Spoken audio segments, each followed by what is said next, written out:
You are live with BBC News and you're watching The Context. It is time now for our weekly segment, AI Decoded.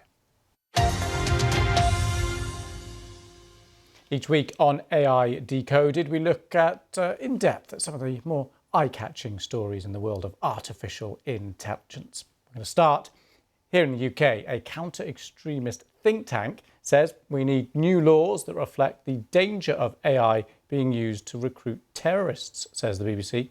In a recent experiment on Character AI, that's a website where people can have conversations with chatbots created by other users. Several bots were found to mimic extremist groups such as Islamic State. A recent report also warns that by 2025, generative AI could be used to research how to carry out terrorist attacks. To the US, then, the Chief Justice also outlined his concerns on the threats posed by AI to the courts, pointing to situations this year where lawyers have used AI to submit briefs that cite non-existent cases. But he also points to the potential AI has to help with legal research and the overall functioning of the judicial system. Microsoft has announced the biggest change to its keyboards in 3 decades with the introduction of an artificial intelligence key. The key will allow users to access Microsoft's AI tool to help them with research, writing emails, and creating images. And the Financial Times reports on a trial for an AI stethoscope here in the UK. Now, the medical tool can instantly detect if a patient has a heart condition. Experts say it could prevent thousands of deaths a year and save millions of pounds for the NHS, the National Health Service. Well, with me is Stephanie Hare, AI commentator and author of Technology is Not Neutral, a short guide to technology ethics. Thanks very much for coming on the programme. Hi. So, lots to get through. Let's start with, I suppose, the slightly more serious and certainly potentially worrying aspect. This is the link potentially between AI, artificial intelligence, and terrorism. What's the concern here? Well, it's such a weird story in the sense that this company, Character.ai, which is a website where, as you mentioned, people can have AI-generated conversations with chatbots created by other users, in other words, other human beings. The problem is that some of them were impersonating Islamic State and other entities that you would not necessarily want to be in conversations with people, and in an experiment recruited someone. So the question is, who would be responsible in this case? Because in theory, it's not a human being that would be doing the recruiting, it's a machine. But at the same time, that argument doesn't really hold water because ultimately it's humans who have written the code, come up with the data sets on which the algorithm is trained. There's investors who are involved, there's the CEO who's involved, and it violates the terms of service of the company. So what we need is potentially new legislation, but that's going to get really tricky because the Labour Party has said that it wants to say that training AI to incite violence or radicalize the vulnerable would be an offense, but that could be women's rights, that could be climate change protesters. So who's vulnerable? What does it mean to be radicalized by AI? All of this is so murky. And just more broadly, I suppose, the attempts to legislate around this area takes a long time and it's complicated anyway. Yeah, exactly. And part of the worry too is that, well, okay, if you're legislating and getting groups together in certain countries, say the UK is getting, or the EU, you still have the rest of the world. And there's no global framework. Well, exactly. And that's the big thing, is that right now you're seeing a sort of patchwork of AI legislation either being proposed or enforced. And as you say, it doesn't really know borders. But at the same time, we wouldn't want to let the perfect be the enemy of the good. We're going to have to start somewhere. So if the UK leads on this, for example, or if the EU did, other countries might follow suit, and you would at least get some sort of agreement among, say, liberal democracies to not allow this sort of thing. Right now, we can just say that the technology doesn't work because the company says this violates our terms of service and we have reasons that you shouldn't be able to do it, but you clearly can. So it fails on the tech level. Interesting. Okay, let's head to the US and I'll spend a couple more minutes on potential downsides of AI as people are starting to use it. This is lawyers. Talk us through what's going on here.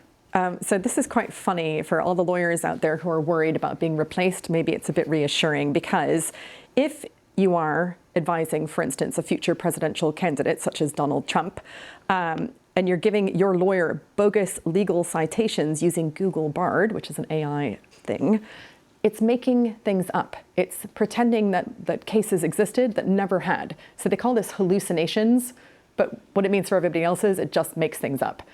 And so that's terrible. What you would need is an actual human lawyer to verify that. So don't use AI for your lawsuits without actually having a human being check it. If anything, this should reassure the lawyers out there that their jobs are good for at least several more years, I reckon. Yeah, because we first heard about this kind of thing, but it was referencing, I think it was homework or students, making up quotes and linking to papers that didn't exist. Yeah. But it's slightly more consequential if it's a legal argument and lawyers actually using that. Yeah, and the thing is, it's not a search engine. Right? Yeah. So generative AI, ChatGPT and the like, it's not a search engine. So don't use it for that. It makes things up. If we can just get that message clear, we're going to start 2024 on a great note. That is a good public service broadcast there. I appreciate that. There are some references here in this article, though, to potential upsides in the legal sphere. What are they? Yeah. So we're looking at things like streamlining costs, hopefully making things faster, giving information to lawyers and non-lawyers alike. So in a way, sort of democratizing the whole process. That's really good. What it raises here, though, is really interesting, which is this something called the human-AI fairness gap. Most humans would feel that a human judge, is going to have more compassion and thus more fairness towards them than a machine, which is really interesting when you think about things like bias and discrimination. What's backing that study up? Would you want to be judged by a machine? Computer says no, maybe, or a human being who can judge from the sincerity of your voice, your facial expressions, for instance, if you're likely to reoffend or if you really want to turn a new leaf. I certainly don't have the answer to that. That's a big question. Interesting stuff. Okay, lots for the lawyers to be contemplating. For the rest of us, slightly more simple issues. Keyboards. Yes. Most of us use them and they don't change very much, but they're changing now. Well, there's exciting news happening in the world of keyboards. I hadn't realized this myself until I read the BBC article that the keyboard has changed so little in 30 years. Not since 1994. So there you go. That might actually mean, though, that the design of the keyboard is perfect as it is. There we go. Why improve? But what it means effectively is, as those who've been using Apple products will know, there's already been an AI button in the world of Apple. But Microsoft is now catching up and has its own button. So when you click on it, it will just take you straight into its AI-powered suite of tools. People who use them will know things like Copilot.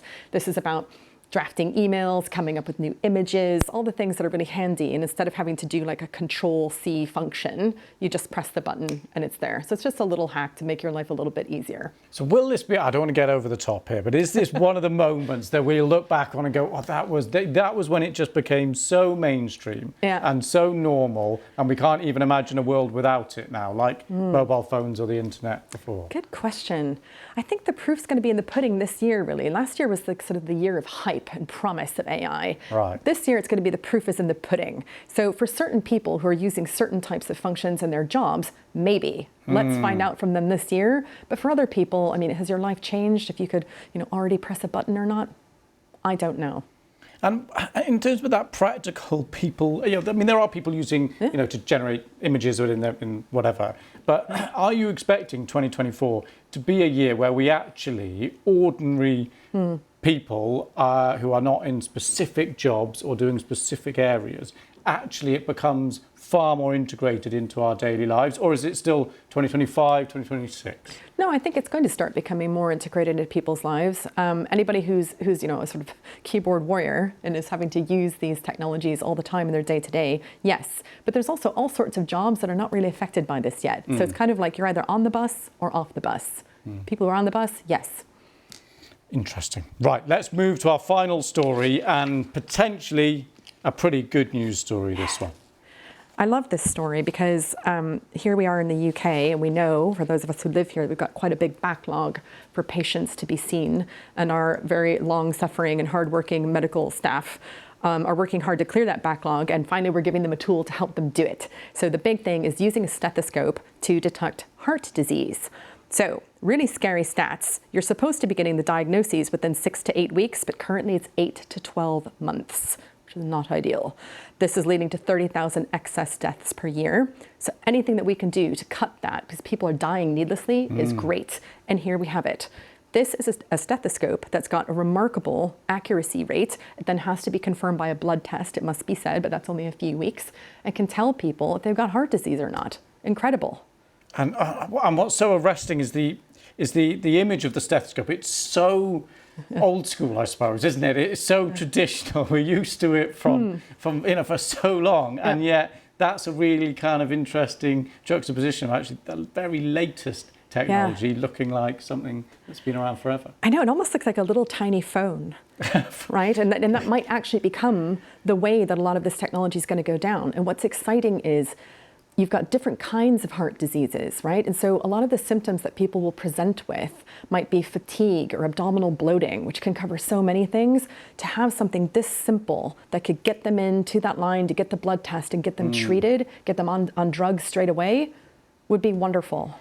And just before I let you go, more broadly on the issue of health, because it looks like, certainly from the outside of this world, that not only are we hearing regular innovations like this, but it seems like an area where there could be really concrete, quite soon, advances that are really going to change people's lives. Yeah. AI's strength is in pattern detection and in using huge amounts of data to look for patterns. So think about it. If you've got all the data that you would have on, for instance, heart attack symptoms are different in women than in men. And it's been a very under-researched area of health. If you get that data and then train it up to get the algorithms right, and then put that into the hands of your GPs, you can be improving female health, which is a win, right? So all these different things that right now, we're kind of operating in the dark so much with our bodies, it could be a game changer. We hope it will be in so many ways. Stephanie Hare, thank you so much. Great to have you on. Thank you for that. And that is it. We are out of time. We'll do it all again, same time next week.